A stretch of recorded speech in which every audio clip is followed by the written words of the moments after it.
You're watching Hurley Films.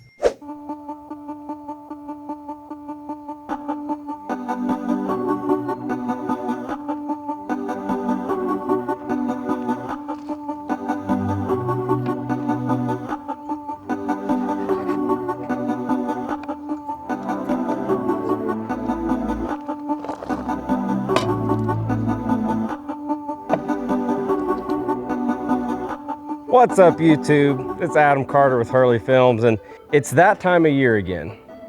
It is that time of year that we need to set up the good old Coleman Pool. And this will be year number 4 that we have set up this pool. Now, I've already shown you a couple clips. It's been living under the shed in a kiddie pool, and then we've got it wrapped up just like we've had it every year. And we've got the pool system, the chlorinator, the saltwater chlorinator, and the filter. All of that stuff is out and ready to go. Hopefully it still works. I have not tested anything yet. But as this is our 4th year to do this, I thought it would be fitting if this year I decided to put together like the ultimate Coleman Pool, above ground pool setup video, maybe video series, not sure, because we'll probably run into problems that we need to address.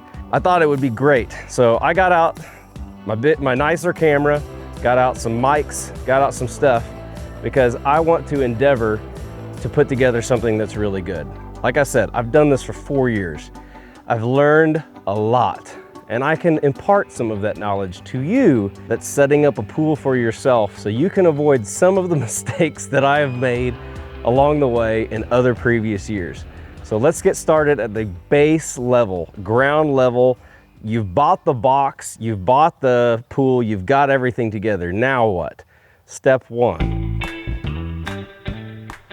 the backyard.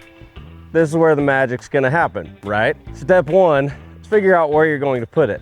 And you think, oh, that's a stupid step 1. It's a very important step 1. As you can see, my backyard has got what we call a slope. Now, you might be thinking, hey, I'll put up the pool a few inches, what does it matter? The smallest amount of slope makes a big, big, big, big difference. One of these above ground pools, the tolerance is around 3 to 4 inches out of level. 3 to 4 inches over 22 feet makes a massive difference for things like the pool skimmer if you install one of those. The amount of pressure that gets put on the legs, and trust me, I've replaced legs, and those legs are not cheap. They're very proud of them. They were about $75 a piece. So if you're like me and you live on a very gradual slope hill, 8-inch fall for every 20-something feet. Needless to say, I was way out of line. Like any good father who thinks that the rules don't apply to him, I went and found the most reasonably level spot year 1, which was right here, which was about 6 inches of fall. Our water bill was high that month. So when it comes to step number 1, finding the most level spot in your property to put this pool is paramount. If you do not start with a firm foundation, just as in faith, as in family, as in employment, anything without a good firm starting foundation, it's bound to fail. Find the most level spot on your property. And if you can't find a level spot, you'll have to do like what we did. And it's that you just kind of got to make it and fine tune it. And that takes us to step 2. Step 2 is if you do not have a level spot on your property, you will need to do a little bit of work. But what we did was we ended up taking this tractor and we cut out all of this here, and we took the dirt that was here and we put it over there to try to get us relatively level. This is again where I made another mistake after thinking, it's level enough, and we were at 4 inches. Our pool skimmer didn't work. We broke legs. Everything goes wrong. You're gonna need a few things. You're gonna need a few of these wood stakes. You can buy these at Home Depot or Lowe's or whatever, but you can also go into your shop and do this. It's also helpful if you can get some spray paint that's like marking spray paint for the ground. You can also use one of these cool things so you don't have to bend over. It's some mason string or string of some kind to be able to get your perimeter so you can be level, you're gonna need this. This is a string level, and this provides the ability for you to put a string on something, and you can see that bubble float there in the middle and get it level. Something else you're gonna need is a hammer. You don't need one this big, but this is just the one that I grabbed. And the last thing you're gonna need is some tape measuring device. And these are pretty much all the tools you need to start figuring out how you need to get level. Josie, how old are you now? 7. 7? What do you have there? Roly-polies. Let me see your collection. Look at all those roly-polies. Little girl, what's your name? Alpha Carter. What? You gotta talk to the camera. What'd you say? What's your name? My name is Addie Fisher J. Carter. How old are you? I'm 3. Are you ready to get the pool up? Yeah. Yeah. So, where we're gonna start is determining where our pool is going to set. And I think that this area has had a lot of settling, so I would imagine we're probably 2 to 3, maybe even 4 inches out of level, because we haven't set up the pool in this spot since before the house burned down. So it's been 3 years since the pool is set here. So our pool is 22 feet wide. So we'll put 11 feet on this tape measure, and then we will figure out our spot where we ought to be here. You don't need 2 people, because I've done it before. You can use just any old nail and a regular tape measure. Stick this where you think the middle of it should be, and then hook this tape measure right there on the end of that nail to help you make your circle. So we'll do this method here, and Josie can make sure that the tape measure sticks on the end of the nail so we don't have to do it with the big long tape in case you don't have that.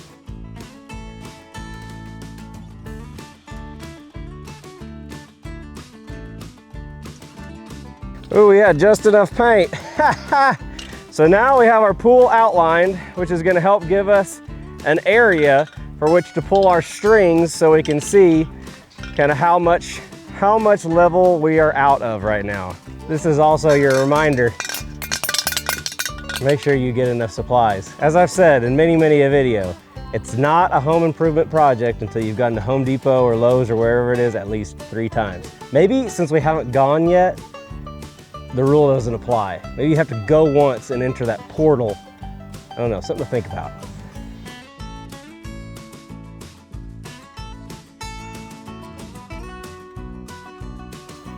So we've got our stakes and we've got our hammer. Some of the stakes are already in the ground because I was messing with it a little bit yesterday before it started to rain. But what we need to do is, since we've still got our nail in place, a general rule, you want to at least be 1 foot wider on each side for your pad than your pool is. So if you got a 20-foot pool, you want a 22 by 22 foot pad. And you may be thinking to yourself right now, this seems very specific and very overkill for this. Trust me, this is the most important step of setting up your pool. I promise. If you don't do this, you'll end up like us and buying extra parts and spending a lot of money on water. So now what we're gonna do is we're gonna tie a string onto this, and we're gonna run it straight that direction until we run it for 22 feet, and then we're gonna set another stake in that corner, and then we'll start making sure that our pad's square. We're gonna go this way. Keep in mind that that stake right there marks 12 feet for us from our center. So 24 feet is right there. All right, good job, Joe. So Joe, this is where we're gonna hit our stake in right here. Ready?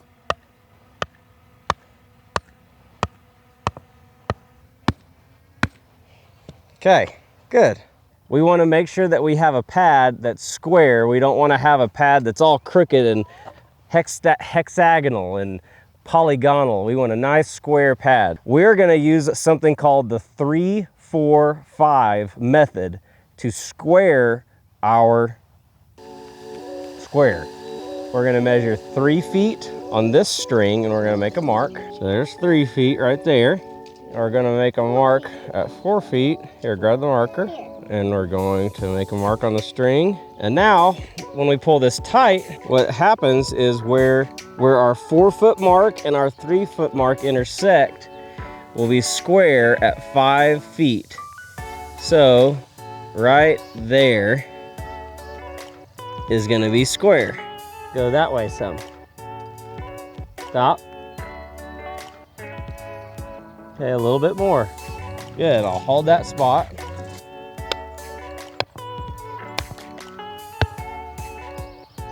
This last corner is a little bit easier. You have your lovely assistant come up and measure same distance. You gotta take it to that stake we just put in. So that is right there. Our lovely assistant is gonna go to the other one over there, and we'll measure 24 inches again, right here. Ready? Hi, Max. Okay, now that you've got your string all laid out and all kinds of spectators here to watch, this is not a mandatory step, but it is a very helpful one. Is go get your weed eater and go everywhere under the wire and get the grass completely gone, all the way down to nothing, because this will help you get your level set for your line, so you only have to bring in the minimal amount of sand or fill material possible to make the spot level.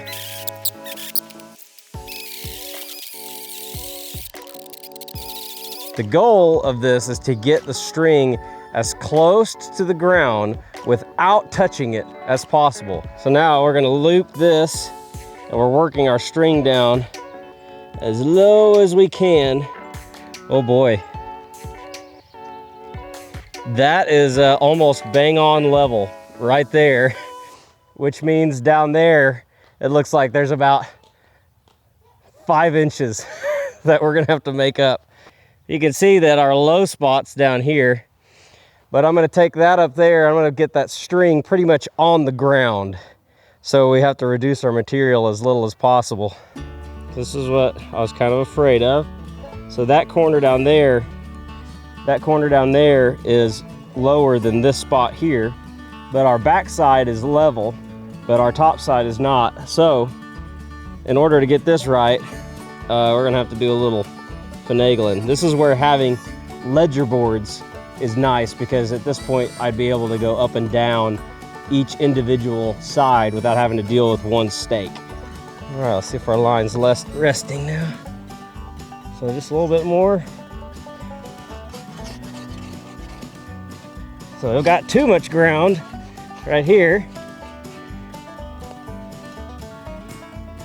It's a lot. It's a lot of out. It's a lot of out. We don't like that.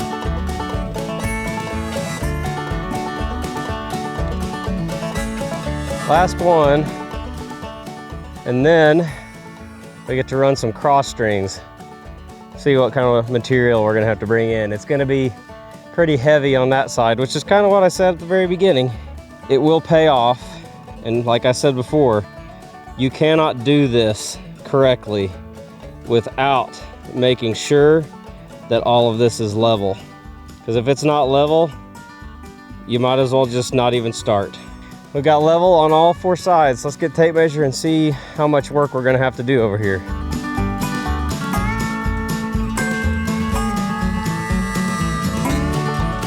We are 6 3/4 inches out of level from up there. That's a lot of material.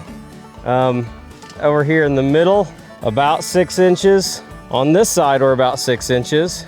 So what we want to do is keep in mind that we're trying to stay about a foot outside the circle. So we've got an invisible line about like this that we're trying to fill.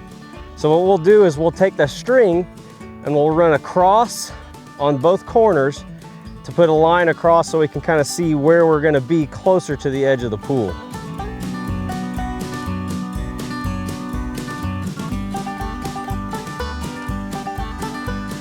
Two inches low in the middle. We still have about 5 inches of material to bring in on that side, about 4 on that side. So it's quite a bit, but what we can start doing is just bringing it in bucket at a time, and that's all what we can do. So that's gonna be it for this video, but we're gonna pick back up on part 2 of the ultimate set up your own pool in your backyard thing when we get some dirt. And so the tractor is gonna be the next thing. Getting some dirt, getting it level, and then once we have it level, then it will be actually time to start setting up the pool. So if you haven't, like the video, subscribe. If you want to see some of the mistakes we've made, you can go check out our other pool videos. There's 3 years worth of failures and successes And at the end of the day, it's all about just having fun. If you haven't, like, subscribe, all of the fun things. And if you got questions, let us know down in the comments below. See you on the next video.